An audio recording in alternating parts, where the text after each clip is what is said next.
but Now, but in that the, was in the base, did they speak Spanish? Because that Philippine people, even all their Christmas songs are in Spanish now. So back in the 30s, they were still had this Spanish very yes, in Philippines. yeah. Well, the Filipino they speak a language called Tagalog. Tagalog. In fact, there are 88 dialects within the Philippines. That's the reason when we were there in 1898, in the Spanish American War, the problem that the Filipinos had about coming together as a unit was that they had so many dialects they couldn't communicate. And so the Americans, finally defeated them. But their songs Are in Spanish. Well, they're in the Tagalog. A lot of they usually can speak Spanish as well, but their native language is Tagalog. Well, were you exposed to like the servants, all of that in the Philippines? Yeah. They talk Tagalog to you, and it was that Spanish. Ini Ibaquita. The girl I was going with, I wrote her Ini Ibaquita. That means I love you. That's Tagalog. Isa dalawa tatlo apat lima anim siyam sampo. That's 1 to 10. But I didn't learn the language. Was the Spanish Empire at one time, did they have a foothold in the Philippines? Yes. Oh yeah. And that's 1898. Yeah.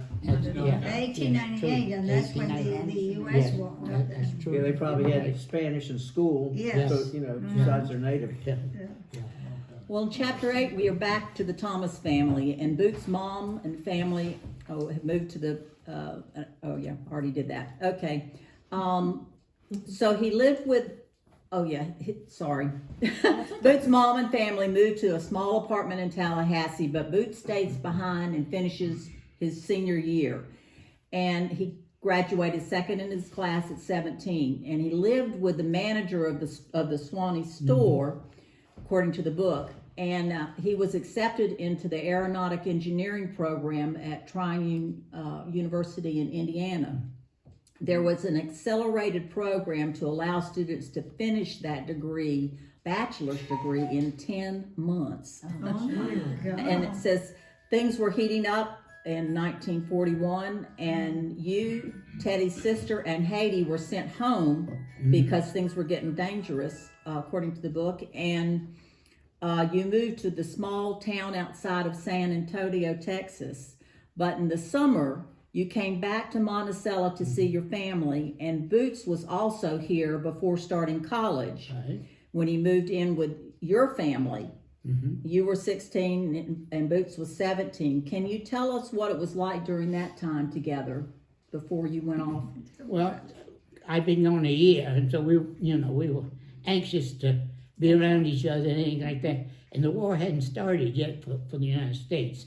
So Boots didn't want to move to Tallahassee since he had a good job in Monticello and was making, like I say, about $15 a week. So he thought that he'd just stay here and work. And my mother said, I tell you, you know where the Opera House is? And right behind the Opera House is that little Cupola? Gondola thing. Gazebo? Yeah, the Yeah. gazebo. Gazebo. Yeah. I couldn't think of it. Right. There was a house there. Well, that's where we lived. There were two houses behind the Opera House, and we lived in the first one. And Waldo Harris, Judy Harris, lived in the second one. There were two houses at the time there, and so Your Mother house said, was the closest to the Opera House? yeah. Well, our house wasn't as far from that wall over there. I had my florist in there back in the late 70s. Yeah. Yeah. Did you really? Yeah, Yeah. that house Well- before they tore it down. Yeah. Well, Judge Yeah. Cooksey owned it then. Oh, When my florist was there, that's Oh. who my landlord was. well, Was that the same house? Yeah. Mhm. It was Same still house he's standing? talking Yeah, about, yeah, yeah. Okay. So Yeah. my mother said, well, you and Boots can have the back bedroom if you want. and come and go as you like and work when he wants. So that's what we would do. We had the back bedroom, and Boots worked at Swanee stores, and I forgot what I did, but I know sometimes 8 or 9 o'clock at night we'd say, let's go up and get a soda water, and we'd go out the back door and go. Mr. Stansel was a standard filling station operator where the hairdressers, like you're gonna go out east of town, and the hairdresser was on that other corner. Well, there was a Standard Oil filling station there, and we'd go up there and we'd get a knee high, and we'd put a hole in it with a nail, and it'd take 30 minutes to drink one. And Mr. Stansel would say, "Come on, boys, finish up that thing so I can close up and go home." Oh my goodness. Because he wasn't going to leave that 2-cent bottle out there overnight. Somebody come on and get it like we were collecting.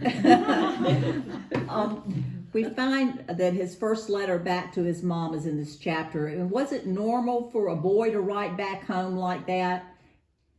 To keep was, in other words, we see that Boots constantly was worried about his mama, constantly writing her any minute he had. Yeah. And was that kind of a normal thing, a relationship? Did you feel that way with your mom, or was it just Boots was real close there? Well, I think there was no.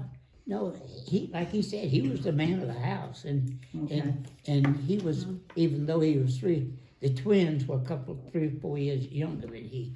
So, I mean, he felt a responsibility for them. But no, I know I hated to leave home, and my concern, I'd write my sisters and my mother, and they'd write me, and I think it was just a normal. He just felt the responsibility, and They did it. And he just did it. Yes.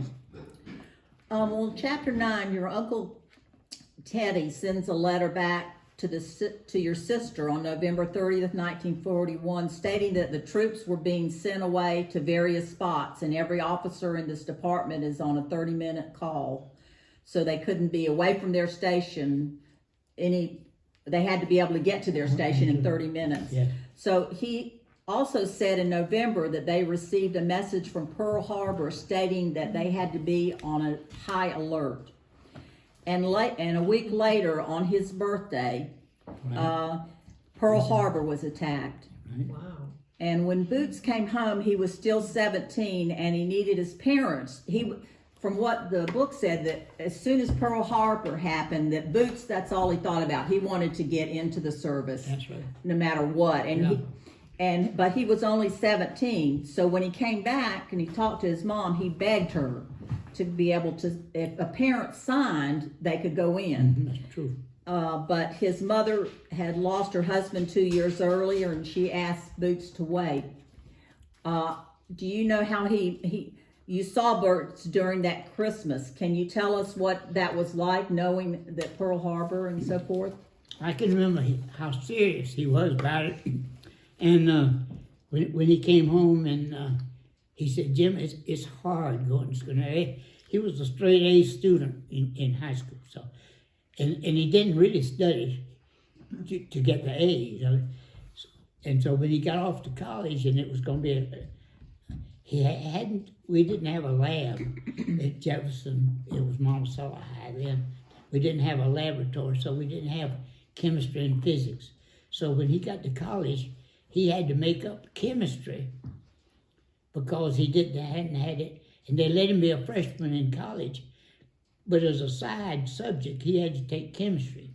So he was taking that as well as the college load, which was 20-some hours which was quite a bit for you to take just as a load. Anyway, so he was taking that, and he said, "It's hard." He says, "I made a B in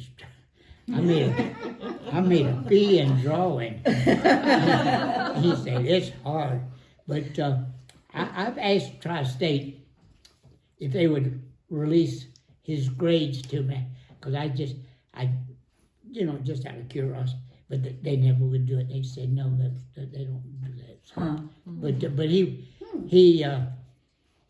was outstanding. He did well, but his mind was he says I want to get in it, and that was at Christmas time, and he says I can't keep my mind on my studies because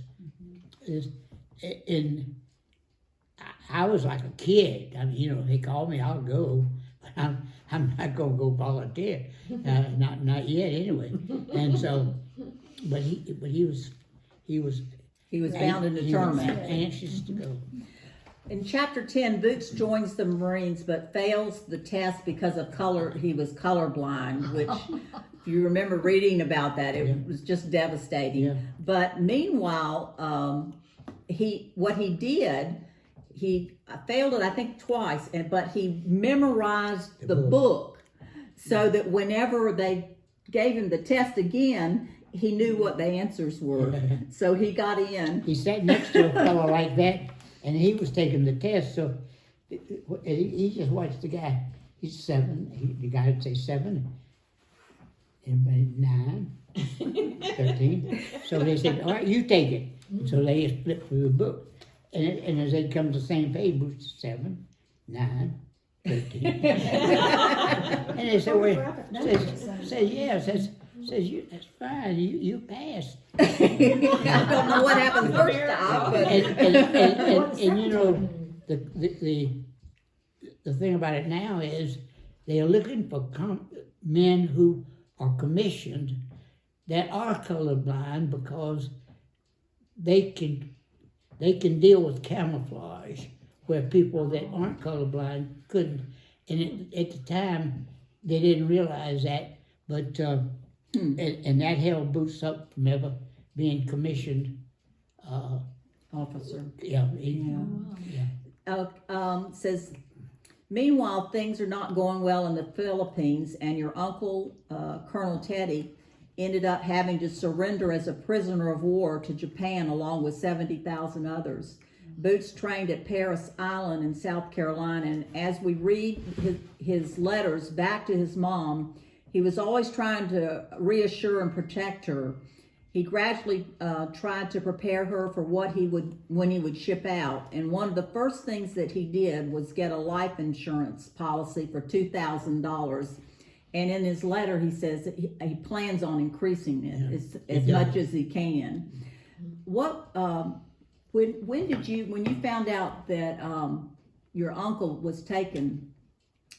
How did that affect you and Boots? And did you talk about it? What was?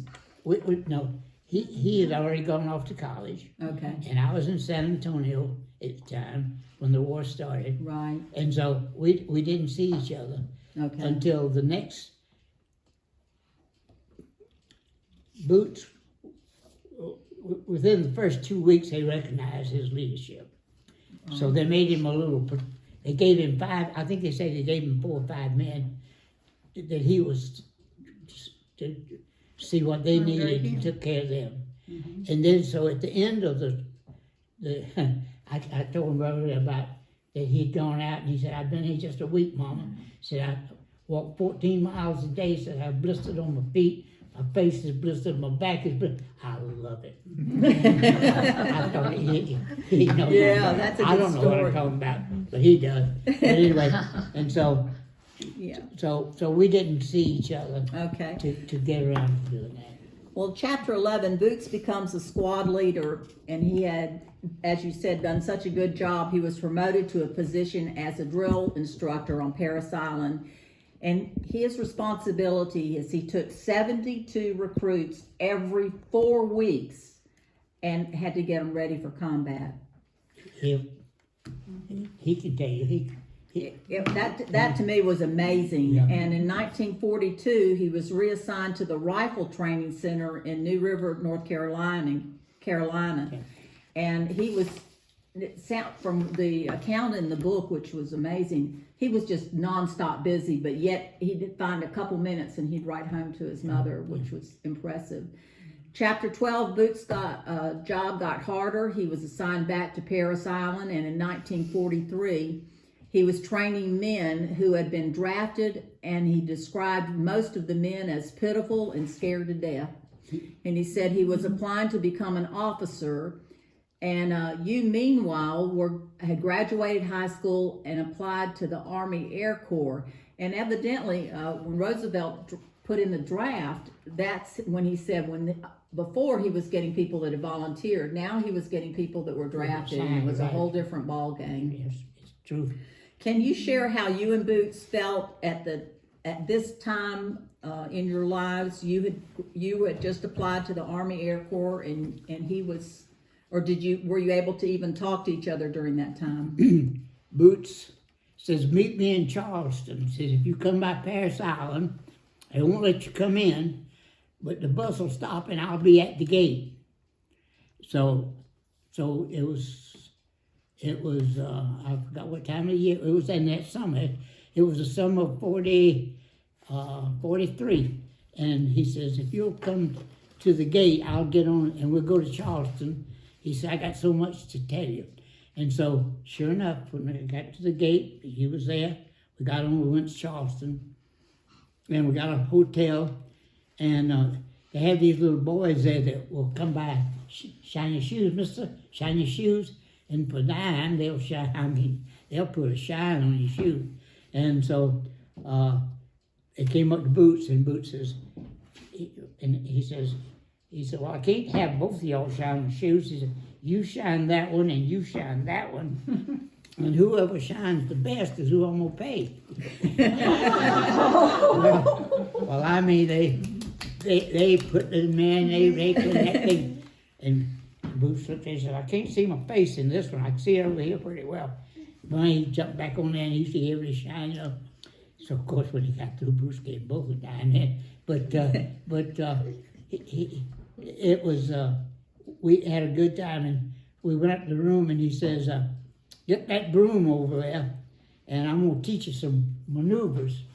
And so he had me walk. He laid in there on the bed, and he would just yell out all this, forward march, right, and I'd go back and forth by there carrying that broom.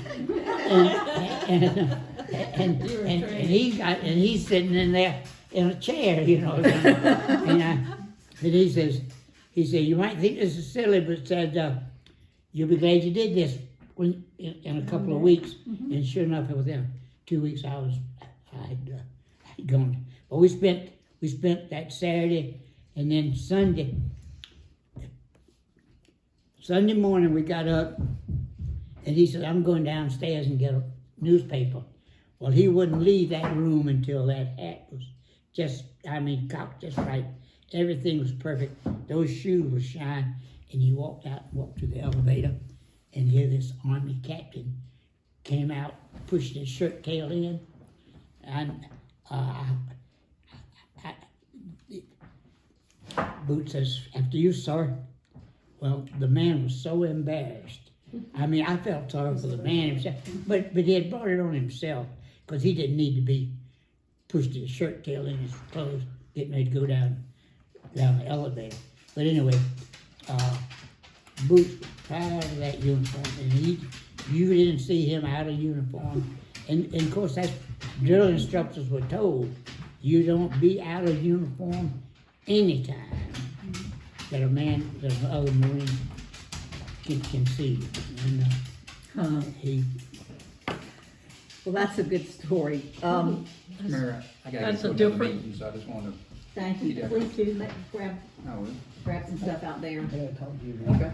That's some different times there, you know? Yeah. Hey, did we discuss the People- memorial at all? Did we? Oh, I wanted, the sheriff is gonna have to leave us. It was good that he worked. Yeah. I know you got a zillion things going on, but we have been working on the memorial and cleaning it up. The sheriff took, I mentioned some things, and you wanna tell him what we're doing? Well, I guess, what we had discussed was kind of putting a bigger backdrop behind it that would kind of separate it from the business behind there, kind of make it the eyepiece. And so we spoke with Mr. Fred Brashears, and he was willing to donate what he called screening plants. And then we spoke with the mayor to see if it's something that we could move forward with. But we wanted, you to have your input because you're such a big proponent of how that memorial got there. We just want to put something behind it. So when you're looking at the memorial, you don't see the business back behind it. You just see some greenage and the memorial itself stand out. That would be the Right. only cost. Well, when we came out with the bricks, when we came out with the memorial bricks, the only thing I asked them I said, he said, there's no place for us to recognize veterans in Jefferson County. And so they said, we'd like to have these memorial bricks. And the only thing, I said, the circle that goes around the memorial is marine. And don't get into the circle. Don't get into as marine territory. Anything else you want to put bricks out there for anybody or anything else outside the walkway was and that was where we left it. Okay. Okay. I mean, because that's marine business. I understand. All right. Okay. You're talking, he'll make sure that happens. I We do just want to believe. make sure that, the memorial. I don't know. You know Troy. It's a Haver. great idea. And Troy can talk to you about it. Her idea. She's Yeah. giving me credit, but this is. And Troy can talk to you about it, but I don't think Troy's doing too well. Plus, I think he's back up in Thomasville now. But anyway, Bill Snyder is another person that will talk to you about it. Bill put that little thing for the watering system that we got up there. And I don't know what happened to our water faucet, not sprinkler, but Yeah, the water Yeah, fountain. get the irrigation. Fountain. Oh, it was Yeah, the fountain, yeah. And but anyway, I don't know where that is I think they either. were doing some work to put it back out there. I think that's hope what they said. so. I hope so because I saw it was used when we had it quite a bit. So, but anyway, but in that little walkway around the thing, that's marine. Okay. Sacred Marine. That's All righty. okay. Well, I guess whenever we just come up with the final plan, we just want to make sure you approve of it or Yeah. you're happy Well, with it. You know, it belongs to the city. They tried to get the Marines that had it. They wanted to give it to me, and I told them no. One of these days I might not be here. It looks like doesn't look like that that's going to take place either. But anyway, I said just give it to the city, and so the city actually has a say so, not me. But my thinking from the very beginning that we started out was to have the memorial to Boots and to his men. Okay. Okay. Well, we'll find a show and we'll just kind of let them know. It's just we're to see what the city wants to do or. But Mr. Mayor's the one that come to me and kind of had a great idea about just kind of making it a little more, making it pop, as they Yeah, said, yeah. because right now it gets lost a little bit Yeah. in the businesses You behind see it. the white trucks Yeah. behind it. You Yeah. don't see Yeah. the Well, the when thing. when traffic goes by it, people just don't even Yeah, notice. you don't catch it. Yeah. Yeah. And some of it's almost crowded with some stuff too. I think, Yeah. and I think Fred Brashear's came up with a great idea. Mm-hmm. Some of the things to do to make it stand out a little more. So Fred's always been real good. Those little bushes that he got behind, Fred donated all those in there as well. So Fred knows the stuff. We just want to make sure we've got your approval. They don't need my approval. Yeah, we do. But Thank you, God. but like I said, it in the beginning, it was Boots Thomas Memorial. That's how it got started. That's when Lester Hamrick, when Hamrick did the work for Mr. Mahan and stuff like that. I went to him and he says, "I'll get you that little strip of land right there." And he says, in fact, a couple of Marines are going to buy it, and he said, "I'll talk to them and they'll give it. They'll give it to you." And so anyway, that was the purpose of it. Who was that? Who did you say that was? Was it Harold, Harold? yeah. Harold. Yeah. Right, ladies? He's involved in that. Thank you for coming. Yeah. I learn something every day. Yeah. Well, I know that it's getting late, but, you know, there's so much in that book. It's just absolutely wonderful. And the details, I don't know about whenever y'all read it, how you felt about it, you know, and did you guys have any questions or that you specifically that you wanted to ask? I'd like to know what your secret is to being so sharp. Yes. Yes. Okay. Oh, how do you mean? Yes. My wife, we were married almost 73 years, and Roz used to say to me, she said, "Can you believe I'm 93? Can you believe I'm 93?" And I said, "Yeah." I said, "Here we are."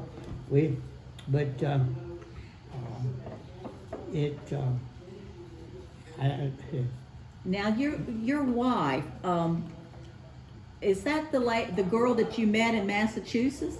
Tell us about that, because that's where we were in the book. Tell us what happened there.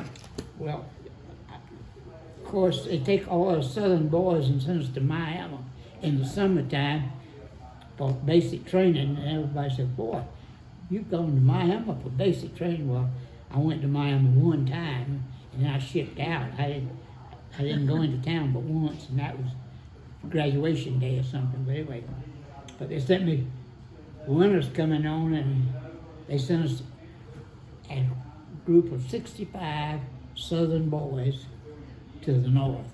Some of us, I'd been to Atlanta, so I'd been around.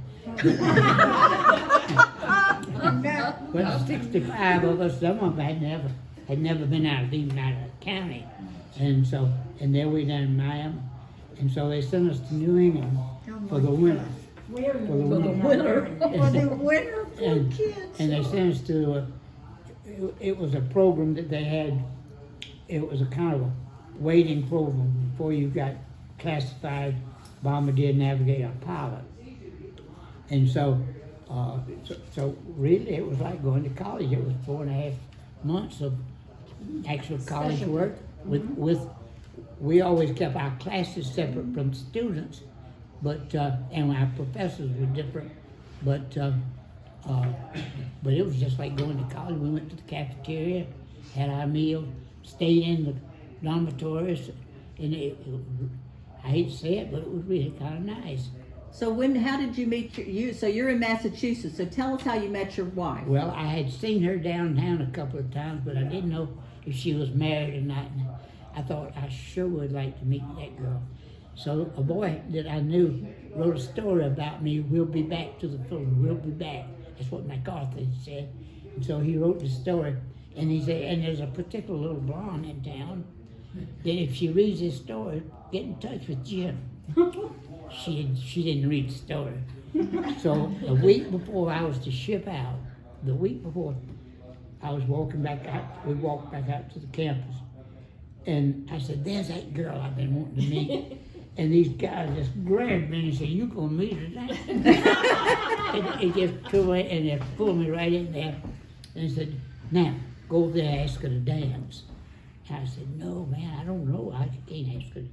You go ask her to dance." So I went to the Nickelodeon machine, and she and a friend of hers, of another girl, they'd really been doing jitterbugging and past music.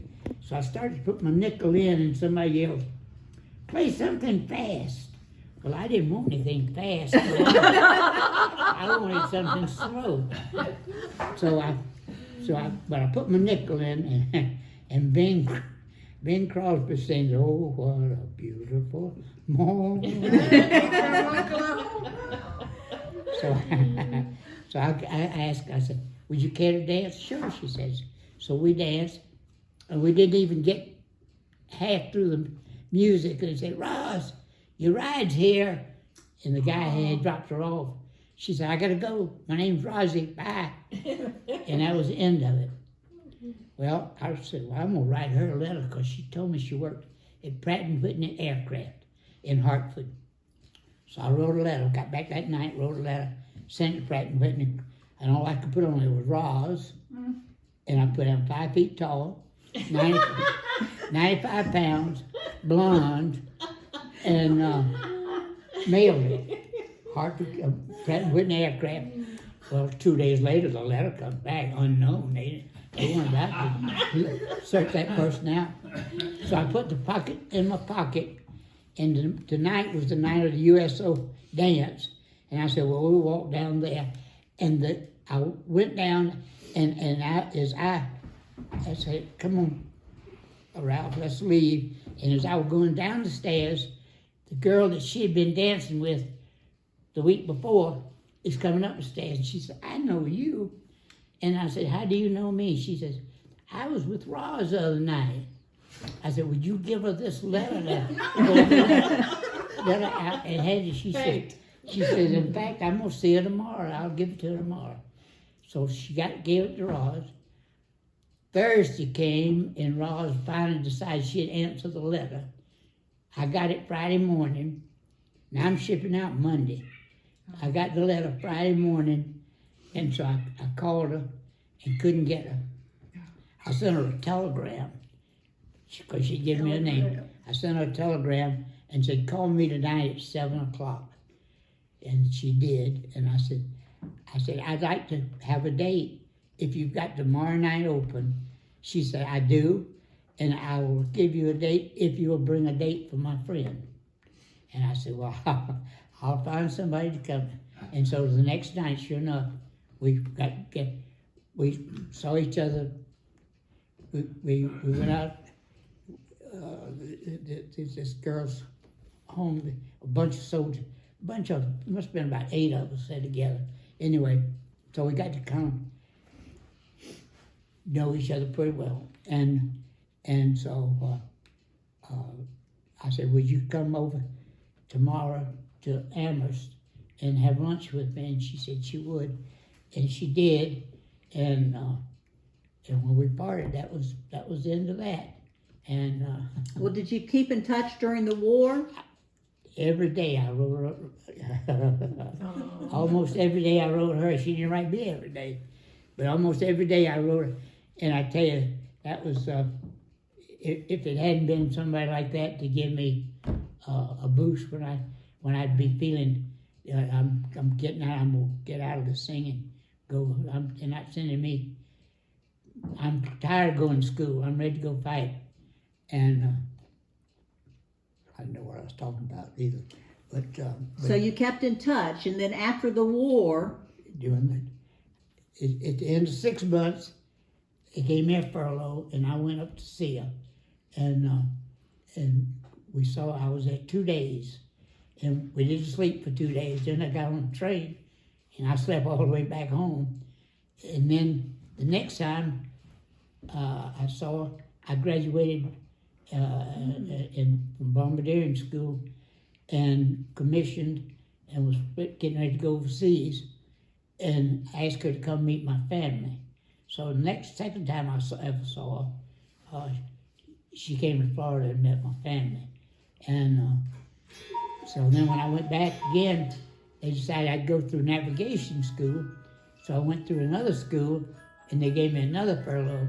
And that time, we decided, well, when the war was over, we'd get married. And the story goes on. well, On and on and on. that's a wonderful story. Well, it's an 73 years. I can't believe now that it happened even. I mean, it's just. I'm glad it happened too.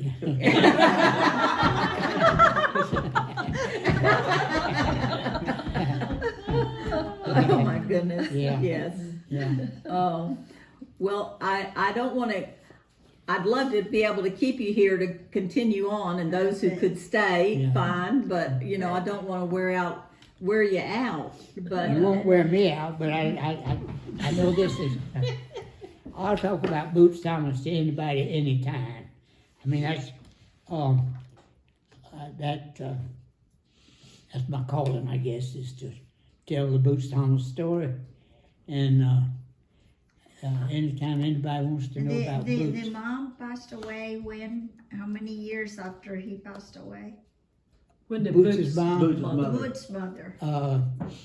They moved to Tallahassee, and the twins, The the boy and the girl, graduated from high school in Tallahassee, and I guess she probably lived but she's buried here in Roseland Cemetery here in town, and she probably lived 20 more years, but she says in that the book they'll tell you about. She said, I don't want to know. I don't want about medals and honors. All I want is you home. Yes, I read that. And that, yeah, and that was. That's what a mom would say. That's exactly right. That's a mom. Now, I wonder when he, I guess a hero and all that, do the mothers get a pension so that she will be better off or not? No, they don't. He did buy the life insurance. The life insurance. He did double that. But the Army or the Marine, No. they don't give them any money? They see. They will give a wife, but not the mother. Yeah. Now, my It's inter- grandmother got it for her son. Yeah. Yeah. In that, in chapter That- 15, heard of that before. where it was talking about, Because she was the dependent. Boots was teaching like you said, he was teaching people that had already been in combat, and he said that his men came and they were wondering whether they were going to be Boots was going to be able to pull this off. Yeah. And his superiors were watching him, but it said that his men came to respect him, and he was given the name Thomas the Tiger. Tiger. And then he was training was extensive, and they finally were ready, and one last letter was sent to his mom, and he told his mom, remember at the beginning it was $2,000. So to answer your question, it said he told his mom in that letter that he had increased the life insurance to $10,000. Yeah. Oh, okay. Yeah. So she was better off economically. Yeah. Except, like I said, she. No, the She- boy, yeah, no, yeah, no, yeah, you are, as yeah, a that was mom, just- you yeah. need, but Yeah. I But was he was- wondering. He knew. He said we're trained. See, they trained for well over a year, almost 2 full years, for that one invasion. For that one, and he says, I'm training for something big. He said, and when it happens, you'll know about it. But he says, I don't know if this is it, one of the letters that are in there, but he said, I won't be coming home. And that's when he said, I'm taking out additional insurance. That's when he told me. And he says it's going to be. That taking, putting the Yeah, flag and all yeah. that. Well, of course, To me, it gave me so much anxiety, I didn't want to read it. yeah. Dr. Sledge, what were Yes. you being trained for? What invasion were you being trained for? Because you were going through a lot of training too. They were afraid to turn me loose from an airplane, is what it was.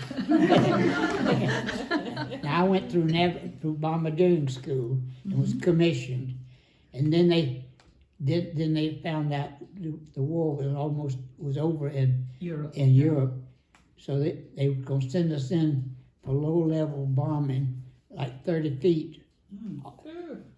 And so they sent me through navigation school then, so that I was a bombardier navigator, and that was and they called that light bombardment. Anyway, and the plane that I was assigned to. In fact, the day the bomb was dropped, the day before, I'd gotten all my overseas shots. I'd been issued all the sextants and all the flying equipment, and the bomb was dropped that night. Wow. And the Do you next think morning that it says, maybe- nobody goes anywhere. Stay put. And I mean, but it would. Do you think maybe they were getting you ready for bombing of Japan? Well, yeah, that was. I mean, That was it? that was. Yeah, that That was. navigator bomb, that was killing. Yeah, You were supposed to leave that day. I was leaving the next morning. Yeah. Chuck's father was leaving San Diego and was already headed across, and the bomb dropped, and they turned around and Came back. Well, the one that I had gone. Everybody for the invasion of Japan Japan, cause they thought they were gonna lose 1 million guys. Yeah, Yeah, they thought they were gonna lose a lot of people. and they would doing have, it. and they would have, because they said the Japanese were people, even if you were a civilian, I mean, you fought like a soldier. Yeah, I mean, Kawasaki. I mean, you could, they never had given up any Japanese tech. Kublai Khan, remember back in your history, back Kublai Khan, Genghis Khan, Yeah. back in 910, they never did go into Japan and take any land. No, And the Japan was safe. First piece of land that was ever taken was Iwo Jima. That was the first piece of homeland that was ever taken. And they said, if you go into, as you said, if you have to invade Japan itself, You have to kill all of them. a million, you would Yeah. make them. It was interesting because, and I won't go into this because in the book and for time's sake, but just some of the facts that were in there. It was 495 ships were involved in that, including 17 aircraft carriers, 170 planes, and 110,308 troops. Mhm. And that, when you think about it, that island was only 8 miles square. Yeah. And it says it was the largest naval bombardment in the history of the. Yeah. Well, you know, you stop and think about it, it dawned on me once upon a time, not only were those ships out there bombing dropping shells on the island, because that was a war going on there, but they were also having a war with planes that were coming in to sink the ships, you know, from other bases that were coming down to bomb. It said They that were almost like two wars going on at the same time. I said think there I was- read that the Marines lost 8,000 guys apiece. Yeah. it said that there was 70,000 U.S. Marines that went on the island. There was only 18,000 Japanese, and they expected to take it in 2 weeks, but it took 36 days. And there was 602 of those Japanese. There was only 216 that were taken prisoner, and 7,000 Marines died and 20,000 were wounded. But one of the things that struck me was that they said it was the invisible war because they couldn't see anybody. Whenever they got there, they were so well camouflaged and in so, like you said, so many layers. Yeah.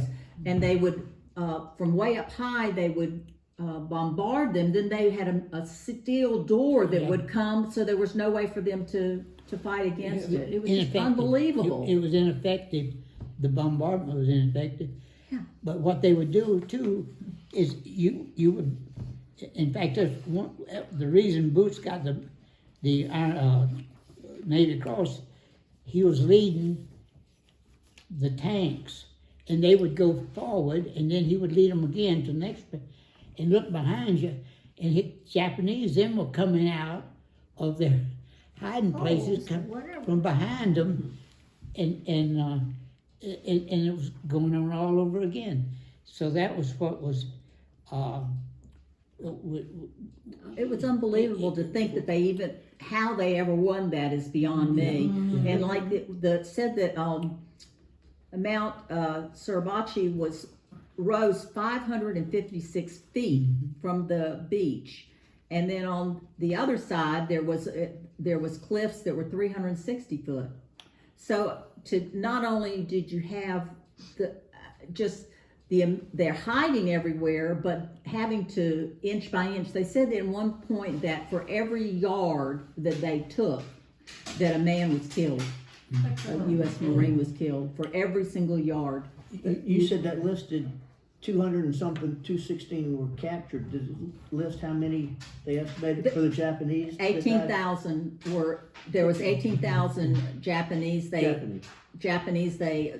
One source besides the book said 18,000, and I looked up others, and they said there could have been up to 20,000, but that they actually, and you think about, there was only 18,000. That shows you how well that place was. And it was interesting that the person that was in charge, the general that was in charge of the Japanese, had spent 6 years in the U.S. And he made the comment. UCLA out in California. Yeah, he knew everything about the Yeah, US. he said that the U.S. University. is the last country in the world. This was a quote. Says the U.S. is the last country in the world that Japan should fight. One must never underestimate the American fighting ability. So he knew what was coming. Awaken a sleeping giant. Yeah, that's what the Emperor of Japan said. Yeah.